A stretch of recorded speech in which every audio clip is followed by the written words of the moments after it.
ABCDEFG। सबसे पहले अलिफ, फिर अलिफ मद आ, बे पे टे से। जीम चे हे खे दाल डाल जाल बेड़े जे।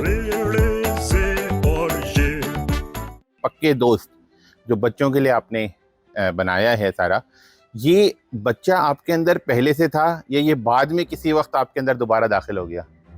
ये शो जब आप टीवी पे देखते हैं तो रंग, पपेट्स, गाने, ह्यूमर सब लगता है कि बच्चों के लिए है और इसमें बच्चा होना बड़ा ज़रूरी है, लेकिन इसके पीछे इंसान को बड़ा टेक्निकल होना ज़रूरी है।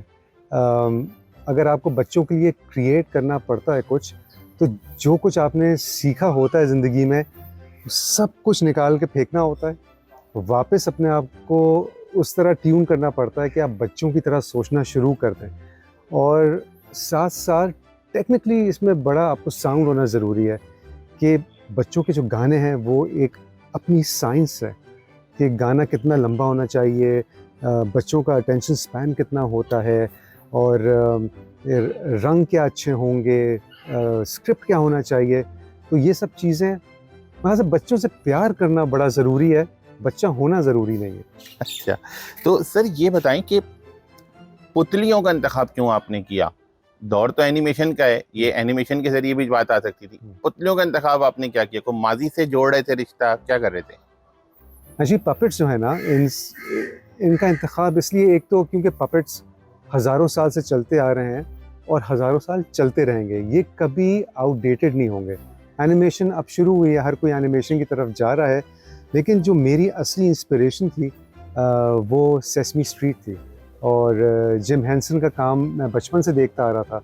और उस वक्त से मैं ये सोचता था कि अगर मैं कभी ऐसी कोई चीज़ करूँगा तो मुझे पपेट्री में जाना है। और बचपन से रफ़ी पीर थिएटर में देखता आया हूँ, कराची में उनके शोज़ होते थे, मैं जाता था, उन्होंने बहुत काम किया, फ़ारूक कैसर साहब ने बहुत काम किया, और आज अल्लाह मियां ने मुझे मौका दिया है कि मैं कुछ करूं, और मैं चाहता हूं कि मैं इस पपेट्री को आगे लेके जाऊं। तो फ़ारूक कैसर साहब ने बहुत ज़बरदस्त काम किया, उनसे मेरी 2019 में भी बात चल रही थी। मैंने उनको फ़ोन किया कि फ़ारूक साहब मैं आपके साथ काम करना चाहता हूँ, और उन्होंने कुछ चीज़ें भेजी, कुछ गाने भेजे, लेकिन वो बात बनी नहीं क्योंकि स्ट्रिंग्स एक्टिव था, स्ट्रिंग्स का काम चल रहा था। उनका इंतकाल हो गया, अल्लाह मियाँ उन्हें जन्नत नसीब करे। उससे बहुत कुछ सीखा। अंकल सरगम में हमारा बचपन गुजरा, लेकिन फिर अंकल सरगम जो थे वो काफ़ी यानी उनका पॉलिटिकल एंगल ज़्यादा बढ़ गया और बच्चों की साइड से वो हटते चले गए, और फिर वो सियासी कलियाँ हो गए और वो सब कुछ हो गया, लेकिन असल में बच्चों को सब भूल जाते हैं। तो मैं चाहता था कि जो बच्चे इस वक्त बिल्कुल ही निगलेक्टेड हैं, उनके पास कोई उर्दू का ओरिजिनल कंटेंट नहीं है, उनके लिए मैं पक्के दोस्त बनाया है। तो ये जो किरदार आपके हैं, खासकर जैसे लाल बेग या मतीन, ये आपने कैसे इंतखाब किया? दाएं बाएं देख के किया या तखयलाती हैं? तो जो किरदार हैं, ये सारे लाल बेग हो गया, मतीन हो गया, जग्गा हो गया, बज्जो हो गई, ये किरदार कभी कोई इंसान पपेटर के आने से पहले सोच भी नहीं सकता। मैंने पपेट्स बनवा लिए थे, सारे पपेट्स मेरे सामने थे, लेकिन ये पपेट होगा क्या, ये क्या बोलेगा, इसकी ज़िंदगी क्या है, ये उस वक्त तक नहीं पता चल सकता जब तक कि इस पपेट को पपेटर पहने अपने हाथ में, तो फिर वो एक मुकम्मल इंसान बनता है। आज अगर मतीन का जो पपेट है वो किसी और के हाथ में चला जाए तो मतीन की पूरा कैरेक्टर चेंज हो जाएगा, आवाज़ चेंज हो जाएगी, क्योंकि वो उस इंसान की कहानी अंदर आती है। तो जब ये पपेटर सारे जमा हुए हमारे और इनके साथ हमने वर्कशॉप्स की, उन वर्कशॉप्स में बातें कर करके, एक दूसरे से मजाक कर करके, एक दूसरे को समझ के ये कैरेक्टर्स बनना शुरू हुए, और फिर ये कैरेक्टर्स पक्के हुए, और उसके बाद इनकी स्क्रिप्टिंग हुई। आपने सियासी तंज की बात की, एक सियासी तंज आपने भी किया है, हल्का सा, बारिश ज़्यादा होती है तो पानी ज़्यादा आता है। क्या कोई जर्मनी जापान की सरहद और 12 मौसम पे भी कुछ सुनेंगे आगे चल के हम? नहीं, ये इसमें कोई सियासी एंगल नहीं है। बारिश ज़्यादा होती है तो पानी ज़्यादा आता है, बहुत अच्छी फ़नी लाइन है, और ये इसको बिल्कुल सियासी एंगल से ना लें, इसको एक बहुत फ़न लाइन से। और असल में अगर आप देखा जाए तो बात सही है, जब बारिश ज़्यादा होती है तो पानी ज़्यादा आता है। इसको मजाक बना लिया गया, लेकिन लाइन अच्छी थी तो मैंने सोचा इस पे गाना बना लिया। नहीं, मैंने तो सिर्फ ये कहा कि कुछ और भी है ना, जर्मनी जापान की सरहदें हैं, 12 मौसम हैं। नहीं, मैं इस शो को बिल्कुल सियासत से दूर रखूँगा। अच्छा, ठीक। अच्छा सर, आपने ये यूट्यूब का इंतखाब किया अपने सारी तख्लीक को यूट्यूब पर डालने का। आपको लगता है यूट्यूब से इतनी आमदनी हो जाएगी कि जो इस पे आपका बहुत बड़ा खर्चा हुआ है ये पूरा हो जाएगा? मैंने यूट्यूब पे शो को इसलिए डाला ताकि दुनिया के हर कोने तक ये पहुंच जाए। जो भी शो को एक्सेस करना चाहे वो कर सके। किसी एक चैनल को नहीं दिया, किसी एक ब्रांड को नहीं दिया, ये सब के लिए है शो। ठीक है, मैंने बहुत सारी इन्वेस्टमेंट इस पर चली गई है, लेकिन ये पैशन ज़्यादा बड़ा है। इसकी जो फाइनेंशियल्स है मैंने बिल्कुल भी नहीं सोचा होगा क्या। मुझे बनाना था, मैंने शो बनाया। ये लोग हैं जिनके लिए बनाया है, वो बच्चे हैं, वो देखेंगे इसको, और इंशाल्लाह मैं अगला सीज़न भी बनाऊंगा।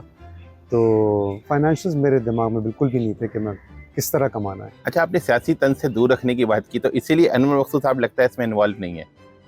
नहीं, अब्बा इसमें इन्वॉल्व नहीं है। ये शो का स्क्रिप्ट मैंने ही लिखा है, गाने भी मैंने लिखे हैं, और अब्बा को सुनाता ज़रूर था, और उनकी हल्की सी एक नोट मिल जाती थी तो मेरे लिए काफ़ी। हाँ, वरना आप सियासी तंज से दूर नहीं रह सकते शायद। हाँ, ऐसा था।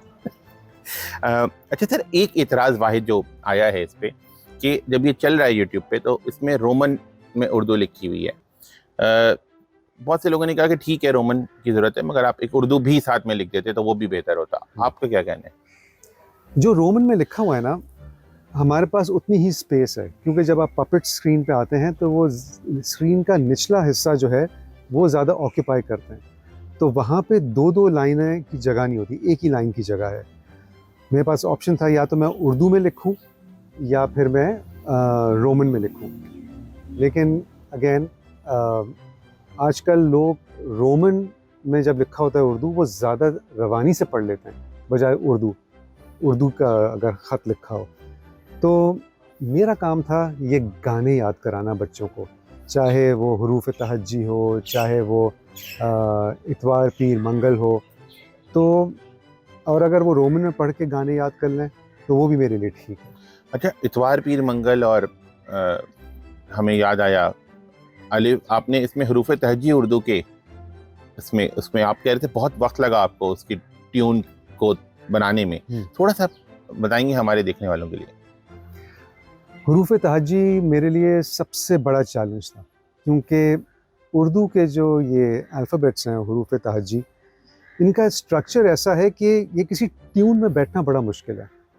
अंग्रेज़ी में देखें ABCDEFGHIJKLMNOP, ये सब एक स्ट्रक्चर, लेकिन अलिफ बे पे ते टे से जीम चे हे खे, ये 4 आ गए, पहले 6 थे, 4 थे, फिर दाल डाल जाल रे रे जे, फिर 4 आ गए, फिर सीन शीन 2 हैं। तो ये आप इसको जोड़ेंगे कैसे, कि एक ग्रुप कैसे बनाएं? इसको कम से कम 1.5 साल, जितने दिन मैं बाकी गाने बनाता रहा, हर दफ़ा जब भी गाना बनाने बैठा हरूफ तहज्जी सबसे पहले बनाने बैठा, नहीं बन रहा, कोई ऐसी ट्यून नहीं बन रही जिसको मैं कहूँ कि हाँ ये मुझे ट्यून मिल गई।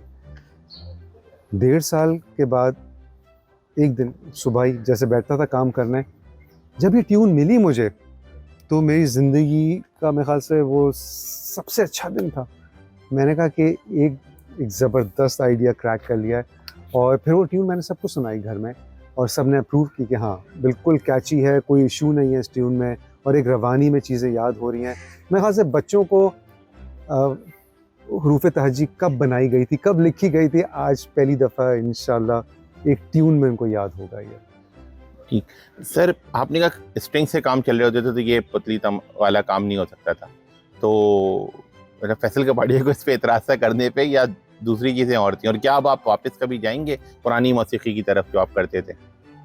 स्ट्रिंग्स में इसलिए मेरा पैशन ज़्यादा था, इसलिए स्ट्रिंग्स के ज़माने में मैं ज़्यादा पुश नहीं कर सकता था कि इस पे काम करना है, इस पे काम करना है। और स्ट्रिंग्स की मसरूफियत भी ऐसी थी कि नहीं हो सकता था। अगर मेरा बस चले तो मैं पूरी ज़िंदगी इसी काम पे सर्व कर दूं और आगे मैं यही काम करता रहूं, बच्चों के लिए गाने बनाता रहूं और स्टेज पे जाके अगर मुझे यही गाने गाने हो तो मैं यही गाने गाऊं। मेरे ख्याल से मेरा दिल तो यही चाहेगा। आखिर में ये बताएं, वो जो आपकी जिस मौसीकी से हम आपको जानते हैं, वो कभी कभी लौट के कभी गलती से एक आध गाना साल में एक दफ़ा, 2 साल में एक दफ़ा, ऐसा होगा? कोई इम्कान है, या हम अब खैरबादी कह दें? नहीं नहीं, मैं अपने गाने बना रहा हूँ और पिछले साल मैंने 4 रिलीज़ किए। अगर आप सर्च करेंगे तो मेरे 4 सोलो नए गाने रिलीज़ हुए हैं। नहीं, अब आप इसमें लग गए ना, इसलिए मैं पूछ रहा था, आने मुस्तकबिल का पूछ रहा था। तो मुस्तकबिल में देखिए, गाना इंस्पिरेशन से बनता है। किसी दिन दिल चाहेगा और डेफिनेटली चाहेगा तो मैं काम करूँगा। बहुत सारे मेरे अपने गाने आधे आधे बने हुए रखे हुए हैं, जिनको बस एक गाने को लेके मुझे पकाना है उसको, तो मैरिनेट करके रखा हुआ है मैंने। तो किसी दिन भी सुबह उठ के उसे पका लूँगा मैं।